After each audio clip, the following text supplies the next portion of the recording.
কোটা সংস্কার আন্দোলনকারীদের উপর হামলার প্রতিবাদে সারা দেশে কমপ্লিট শাটডাউন কর্মসূচি পালন করছে শিক্ষার্থীরা। দেশের বেশিরভাগ এলাকার মহাসড়কে যান চলাচল কম, অবরোধে বন্ধ রয়েছে ঢাকা চট্টগ্রাম, ঢাকা টাঙ্গাইল মহাসড়কের পাশাপাশি আন্তঃজেলা সড়কগুলোতেও দূরপাল্লার বাস, কোচ চলাচল বন্ধ রয়েছে।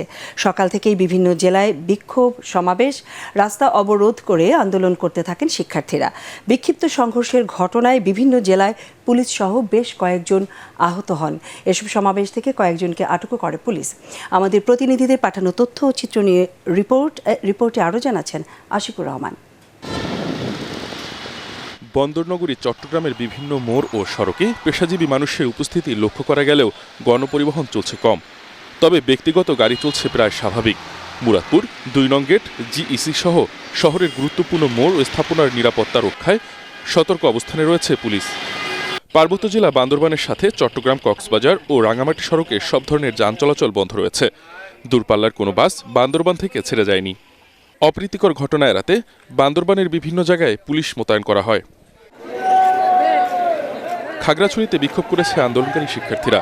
সকাল ১১টায় শহরের শাপলা চত্বরে অবস্থান নিয়ে সব ধরনের যান চলাচল বন্ধ করে দেয় তারা। তবে খোলা রয়েছে সব ধরনের দোকানপাট ও অফিস আদালত। নারায়ণগঞ্জের ঢাকা চট্টগ্রাম মহাসড়ক অবরোধ সহ শহরের বঙ্গবন্ধু সড়কে বিক্ষোভ মিছিল করেছে স্কুল কলেজের শিক্ষার্থীরা। সকাল থেকে ঢাকা নারায়ণগঞ্জ সড়ক ও চট্টগ্রাম মহাসড়কে গণপরিবহন চলাচল বন্ধ রয়েছে। তবে ময়মনসিংহের ভালুকায় শাটডাউন কর্মসূচির তেমন কোনো প্রভাব পড়েনি। সকাল থেকে শেরপুর, জামালপুর, নেত্রকোনা, ফুলবাড়িয়া থেকে ঢাকার উদ্দেশ্যে সকল বাস ছেড়ে যাচ্ছে। দোকানপাটও খোলা আছে। নাটোরে কোটাবিরোধী শিক্ষার্থীদের সাথে পুলিশের সংঘর্ষে এক শিক্ষার্থী গুলিবিদ্ধ ও পুলিশ কনস্টেবল সহ বেশ কয়েকজন আহত হয়েছে। সকাল 10টার দিকে কোটাবিরোধী শিক্ষার্থীরা বিক্ষোভ মিছিল শুরু করলে শহরের মসজিদ মার্কেটের সামনে সংঘর্ষ শুরু হয়। চলে ধাওয়া, পাল্টা ধাওয়া ও ইটপাটকেল নিক্ষেপ।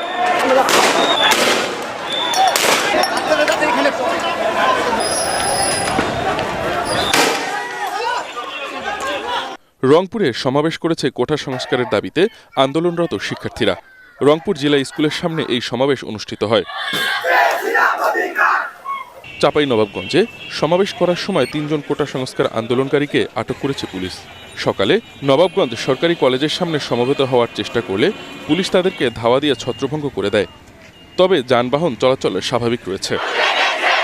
নওগাঁ শহরের হাট ও নওগাঁ উচ্চ বিদ্যালয় মাঠে কোটাবিরোধী আন্দোলনের শিক্ষার্থীরা বিক্ষোভ মিছিল করেছে। পরে ছাত্রলীগের নেতাকর্মীদের সাথে তারা সংঘর্ষে জড়িয়ে পড়ে। এ হামলায় কয়েকজন শিক্ষার্থী আহত হয়েছেন।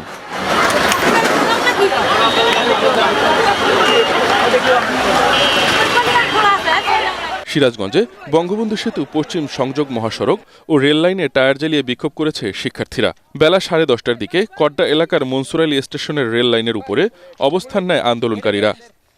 এ সময় পুলিশ পরিস্থিতি নিয়ন্ত্রণ করতে টিয়ার সেল ও রাবার বুলেট নিক্ষেপ করে। Bureau report, ATN Bangla.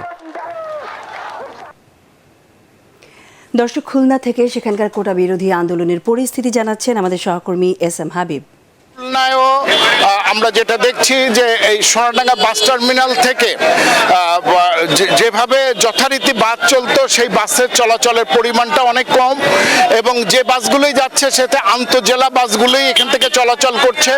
এছাড়া দূরপাল্লার গাড়িগুলো এখান থেকে ছাড়ছে না। আমরা খুলনা শহরের বিভিন্ন এলাকা ঘুরে দেখেছি যে কিছু দোকানপাট খুললেও অধিকাংশ দোকানপাট খোলেনি। এছাড়া যে যানবাহন স্বাভাবিকভাবে চলাচল করে শহরে সেইভাবে বিশেষ করে প্রাইভেট কার বা এই জাতীয় যানবাহনের পরিমাণ কম।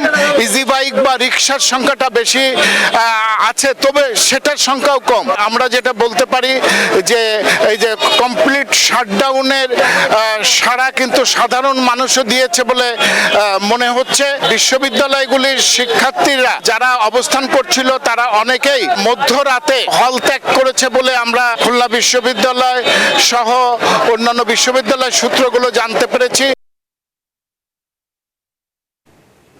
ওদিকে হামলা ভাঙচুর আর টোল প্লাজায় অগ্নিসংযোগের মধ্য দিয়ে রাতভর অবরুদ্ধ ছিল রাজধানী যাত্রাবাড়ি মেয়র হানি ফ্লাইওভার। ঢাকা চট্টগ্রাম মহাসড়কে যান চলাচল বন্ধ ছিল প্রায় সারা রাত।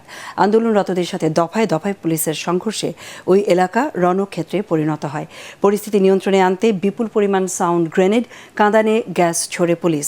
জহিরুল আলম রঞ্জুর তোলা ছবিতে আরও জানাচ্ছেন মাজহারুল হক মুহাজির।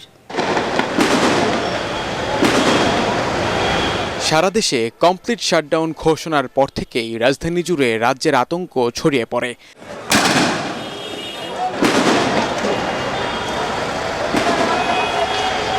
বুধবার রাত 11টার পর থেকেই রাজধানীর যাত্রাবাড়িতে থেমে থেমে পুলিশের সাথে সংঘর্ষ হয় আন্দোলনকারীদের। আগুন ধরিয়ে দেয়া হয় মেয়র হানি ফ্লাইওভারের 3টি টোল প্লাজায়।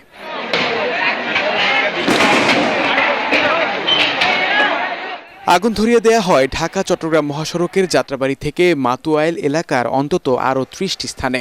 ফ্লাইওভারের ওপর দিয়েও গাড়ি চলাচল বন্ধ করে দেয় আন্দোলনকারীরা। অবরুদ্ধ পরিস্থিতিতে ফ্লাইওভারের দুই পাশের সড়ক ও নিচে কয়েকশো গাড়ির জট লেগে যায়। বিপাকে পড়েন চট্টগ্রাম থেকে ঢাকামুখী যাত্রীরা। প্রায় ভোর পর্যন্ত ওই সড়কে আটকে ছিলেন তারা।